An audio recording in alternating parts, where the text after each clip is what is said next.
પંજાબ અને યુપી પોલીસે ઉત્તર પ્રદેશના પીલીભીતમાં એક કાઉન્ટરમાં ખાલિસ્તાની કમાન્ડો ફોર્સના 3 આતંકવાદીઓને ઠાર કર્યા છે.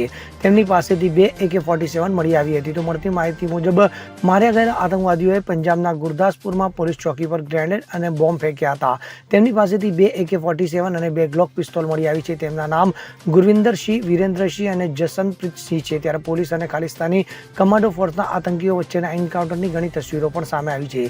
તો આ ફોટામાં જોવા મળી રહ્યું છે કે આતંકવાદીઓએ પોલીસના વાહન પર પણ ફાયરિંગ કર્યું હતું. તો વાહન પર બુલેટના નિશાન પણ જોવા મળી આવ્યા છે. તે જ સમયે સ્થળ પરથી એક બાઇક પણ મળી આવી હતી. તો જણાવવામાં આવી રહ્યું છે કે એન્કાઉન્ટર બાદ આતંકીઓ પાસેથી AK-47 રાઇફલ, 2 ગ્લોક પિસ્તોલ અને મોટી માત્રામાં કારતૂસ મળી આવ્યા હતા.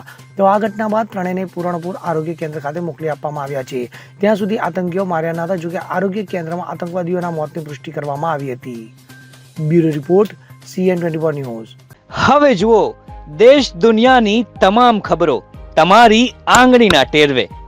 ઉઠાવો મોબાઈલ અને Google Play Store પરથી ડાઉનલોડ કરો અમારી CN24 ન્યૂઝ મોબાઈલ એપ.